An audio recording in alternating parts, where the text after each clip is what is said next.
And welcome to episode number 8. It's not okay. Where's the number? Okay, is it episode number 8? Okay, we're busy with episode number 8 today. ADHD, attention deficit, hyperactivity syndrome, the disorder, and we talk mainly to remove the stigma. So please share knowledge. Share knowledge.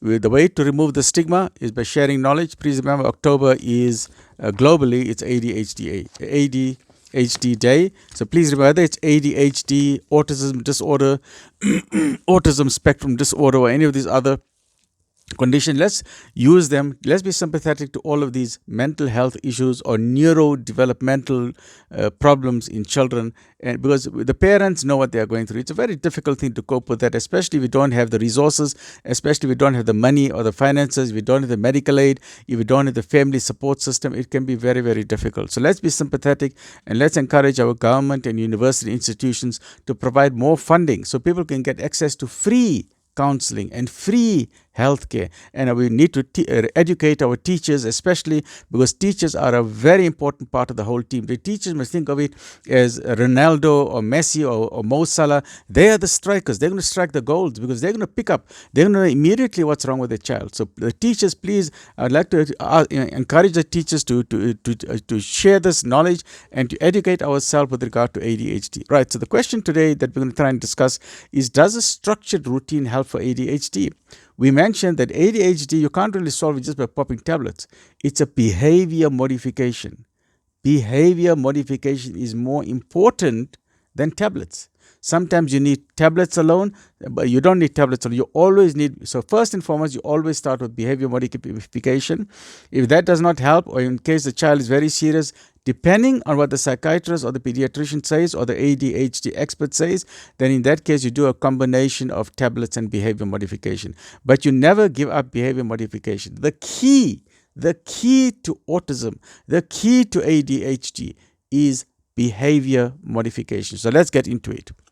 So the question we are answering today is, can a structured routine help in preventing ADHD? All children, please listen to this. Whether your child is got ADHD, even for normal children. So this we are talking about normal children as well. Every child can benefit from structured routines and clear expectations. Kids love guidelines. They like to know this is right, this is wrong. Kids love to have the moral compass. Don't cross this red line. Don't cross the street. Don't talk to strangers. Kids love rules like that. So you've got to teach your children, whether they've got ADHD or not, you've got to give them a structured routine. But in the case of ADHD or autism spectrum disorder, a structured routine is even much more important. Very, very important. I can't emphasize. That's the golden key. To succeed with ADHD, you've got to have a structured routine. It is behavior modification. So the way you're going to be successful with your life, with your child, I apologize, I'm just struggling today with flu, sore throat, headache. Maybe I must go see a doctor. Sometimes you can't see a doctor. To see a doctor, I've got to look in the mirror. But, we need medication. Also, us as doctors, we also get sick. I've got my spine problem, and with winter, the pain is intense. But I've got to do this. I've got to do because I want to share knowledge. I can't say I'm sleeping today. I would love to sleep. I would love to cuddle up and just sleep. But, I've got to share knowledge. I've got to do this. So the way to do a structured routine, post a daily schedule. Now, it depends whether you want to say schedule or schedule. Some people say schedule. I say schedule. It doesn't really matter which pronunciation, like tomato, right? So post a daily schedule or a schedule where your child can see it, so they know what to expect. Post it up. Put it on the fridge with what they call it magnets, fridge magnets. Post it up there or in the bathroom. They must be able to see it to say these are the guidelines. So have a structured routine.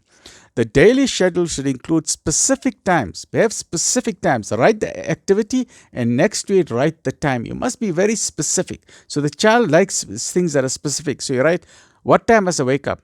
Write the time. Wake up 6 o'clock. Or wake up for Fajr. Write down the time for Fajr. So say, wake up 6 o'clock, 6:30. Wake up, brush your teeth, go to the toilet, take a shower, come down, have breakfast. Write down everything specifically. Right. Write down what time you wake up. Write down for eating meals. Write down what time you go to school. Write down what time you come back home. Write down the time for homework. Write down the time for playing. Write down the time for doing chores. Write down what time you're going to watch TV. Write down what time you're taking after school activities. And write down after that you're going to take some exercise or some praying. And then write down specifically what time you're going to sleep. Then there's no playing around. You can watch a little bit TV before you sleep, but don't stimulate the brain too much. So try and avoid TV watching before you sleep. Try and avoid video games before you sleep, because otherwise the brain goes zzz. You don't want to wake up the brain. Sleeping time, you avoid all of that. So at least after supper, try and in the afternoon they can watch TV, play video games, all of that. But after supper, try and avoid all of these things. They can sit down, read a storybook. Grandparents can read to the children. Get everyone involved, read to them, get them slowly. The brain waves must go from the theta waves, the B waves, very fast, to coming down slowly. The alpha waves, you want to bring it down to the slow waves. So instead of the fast waves, bring it down to slow waves until they go into the sleepy mode, until they go into a deep sleep. The delta waves and go into a deep sleep. But write down the structured routine. Once a schedule is set, follow it as closely as possible each day.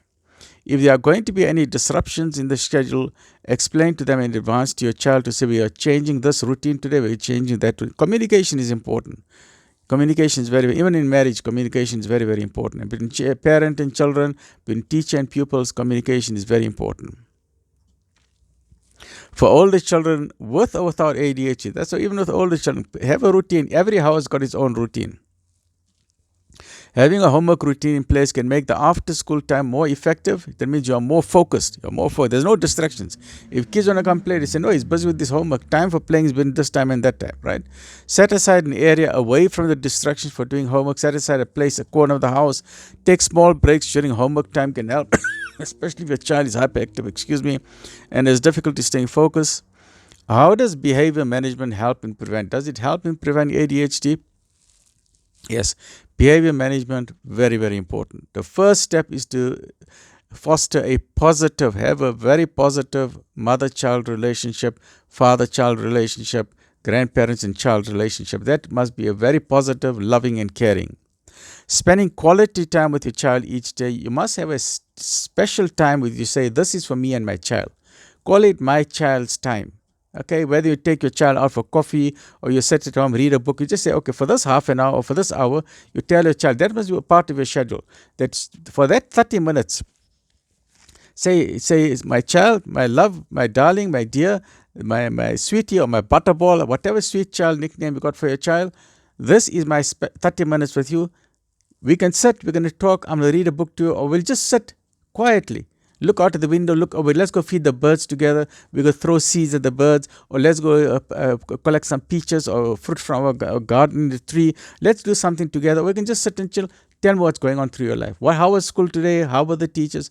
You got to know your child. Once you know your child, you will understand if there's changes, if someone is bullying the child. Bullying can make this thing much more worse, because if a child already got mental health issues, unfortunately, that's a huge problem. Bullying. That in itself needs a whole topic on its own. It needs an entire topic. We need a whole couple of series just on bullying itself.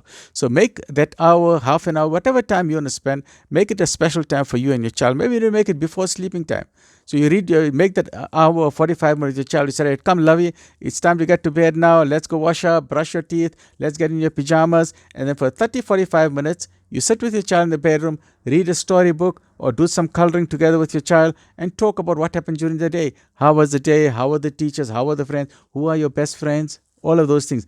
Warn them about social media. Tell them if strangers contact you to be a friend or follower, avoid that. Don't give them a purse. Because social media can be very, very dangerous. Don't give away private information. Now we have all of these scams going on all over the world. They call it, what do they call it? I'm too old. I don't know how social media works. I think it's called sexting, SEXTING, where they encourage you to send naked photographs of yourself and then they blackmail you. So these children go through so much trauma. They go through depression. They go through some self-esteem. So please communicate with your child. Tell them it's a dangerous world. It's not a safe world. Don't give away any photos of themselves to nobody, no matter how much that person say they love them. Those are all scam artists, right? So please, it's not time for romance for these children now. You as a parent must tell them when is the right time for guidance for romance. So please, we need to look after our children. The internet is making the world Very nice, but also very dangerous. It's a sword of Damocles that's hanging over us. It's two ends of the sharp end. We are holding the sharp end of a sword. It's very good, but it's very dangerous. We are bleeding while we are holding social media. So have the special time with your child. The next step is to use positive reinforcement. Experts encourage to notice their child's good behavior. You must notice several times and make a point, like how you have 5 times namaz, or during the day 5 times a day. Praise your child 5 times a day or 10 times a day. Say, hey, lovey, that was very good. Oh, that was an interesting thing.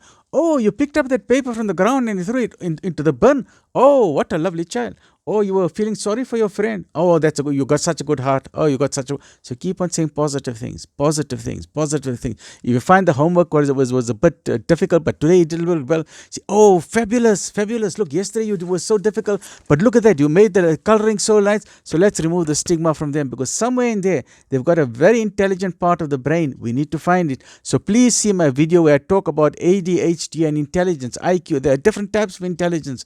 Let's find the gift at your child has got a gift. Let's find that gift of your child. So clearly explain what type of behavior you expect from the child. Make all directions very specific, simple and concise, and explain to them in a calm voice. And start teaching attention skills early. And main thing is positive reinforcement. That's the lesson for today. ADHD, back to basics. Share with everyone.